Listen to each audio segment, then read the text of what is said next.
ဒီကောင်လေးကတော့ဒနာရီလာနှင်းမင်းသားပဲဖြစ်ပါတယ်သူထိလိုက်တဲ့နေရာတိုင်းမှာလှပတဲ့နှင်းပွင့်နှင်းကလေးတွေဟာအလိုလျောက်ပေါ်ပေါက်လာလေးရှိတာပေါ့သူဟာအစွမ်းထက်တဲ့မော်ပညာတွေကိုပိုင်ဆိုင်ထားပြီးအရန်ကိုရုပ်ချောတဲ့ကောင်လေးတစ်ယောက်ဖြစ်ပေမဲ့လေသူ့မှာတငယ်ချင်းဆိုတာလုံးဝမရှိပါဘူးအကြောင်းရင်းကတော့ဘလူသားကမှသူ့ကိုမမြင်နိုင်ကြလို့ပါပဲဗျာဒါကြောင့်မို့လို့လူတွေသူ့ကိုသတိထားမိလာအောင်သူဟာလူတွေကိုခဏခဏလိုက်ပြီးစားနောက်လေးရှိပါတယ်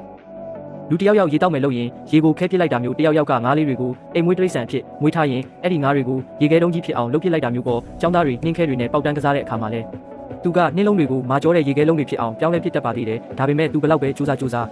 လူတွေကတော့သူ့ကိုလုံးဝမမြင်နိုင်ကြသေးပါဘူးတညမှာတော့သူတယောက်တည်းဟိုဒီရှောက်သွားနေတော့အမောင်ထဲကနေရုံကောင်ကြီးတစ်ကောင်ရုတ်တရက်ထွက်လာပါတယ်အဲ့ဒီရုံကောင်ကြီးကနှင်းမင်းသားကိုဂုံနီအိတ်ထဲအတင်းထည့်ပြီး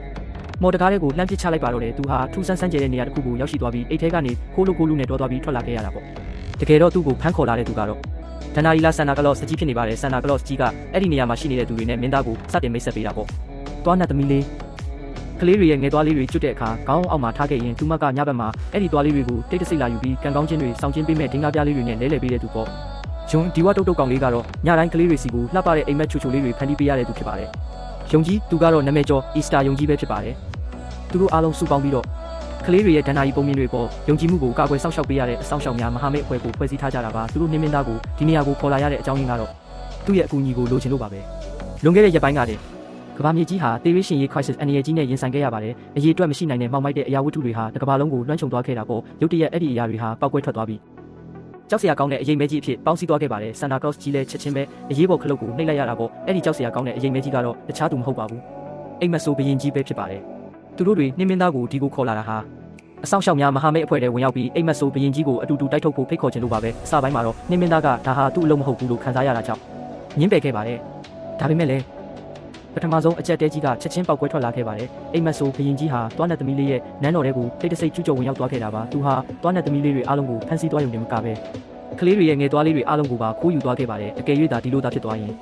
ကလေးတွေဟာတွားနဲ့သမီးလေးတကယ်ရှိတယ်ဆိုတာကိုယုံကြည်ကြတော့မှမဟုတ်ပါဘူးတခါကလေးတွေရဲ့ယုံကြည်မှုသာပြိုလဲသွားမယ်ဆိုရင်တွားနဲ့သမီးလေးရဲ့နန်းတော်ကြီးတစ်ခုလုံးဟာလည်းလုံးဝပျောက်ကွယ်သွားမှာဖြစ်ပါတယ်ဒါကိုကြားလိုက်ရတဲ့နှင်းမင်းသားဟာဒေါသအကြီးအကျယ်ထွက်သွားပြီးအိမ်မက်ဆိုဘရင်ကြီးနောက်ကိုချက်ချင်းလိုက်လံဖမ်းဆီးပါတော့တယ်ဒါပေမဲ့ကောက်ကျစ်စင်းလဲလာတဲ့အိမ်မက်ဆိုဘရင်ကြီးကတော့တစ်ချက်နှစ်ချက်လောက်ခုန်ပြန်ပြီးမျက်စိရှိတင်ပဲပျောက်ကွယ်သွားခဲ့ပါတယ်တွားနဲ့သမီးလေးတယောက်စိတ်ပြအားငယ်နေတာကိုမြင်တော့နှင်းမင်းသားလည်းသူမကိုအမြန်ပဲနှက်သိမ့်ပေးလိုက်ပါတယ်အဲ့ဒီအချိန်မှာပဲသူဟာထူးခြားတဲ့အချက်တစ်ချက်ကိုရှာဖွေတွေ့ရှိသွားခဲ့တာပေါ့အဲ့ဒါကတော့အိမ်မက်ဆိုဘရင်ကြီးခိုးသွားတဲ့ကလေးတွေရဲ့ငယ်သွားလေးတွေထဲမှာကလေးတွေရဲ့အဖိုးတန်ဆုံးတမိုင်းကြောင်းနဲ့အမတ်တရအတိတ်မှတ်ဉဏ်တွေကိန်းအောင်နေတာပဲဖြစ်ပါတယ်ကလေးတွေကြီးပြင်းလာပြီးအခက်အခဲတွေနဲ့ရင်ဆိုင်ရတဲ့အခါဒီမှတ်ဉဏ်တွေကပြန်လည်ပေါ်ပေါက်လာပြီးသူတို့ကိုကူညီပေးလေးရှိတာကိုပြနှင်းမင်းသားဟာရုတ်တရက်သဘောပေါက်သွားပါတယ်အကယ်၍သာသူဒီပျောက်ဆုံးသွားတဲ့ငယ်သွားလေးတွေကိုပြန်လိုက်ရှာပေးနိုင်ရင်ကလေးတွေရဲ့ဆုံးရှုံးသွားတဲ့မှတ်ဉဏ်တွေကိုပြန်လည်ကူစားပေးနိုင်လိမ့်မယ်ဆိုတာပါပဲကွက်တီပါပဲအဲ့ဒီအချိန်မှာပဲတွားနဲ့သမီးလေးရဲ့အတောင်ပံမွေးတွေဟာတစ်ချောင်းချင်းကျွတ်ကျလာပြီးသူမရဲ့နန်းတော်ကြီးတစ်ခုလုံးကလည်းတဖြည်းဖြည်းချင်းပျက်စီးဆွေးမြေ့လာပါတော့တယ်ကြည်ရတာ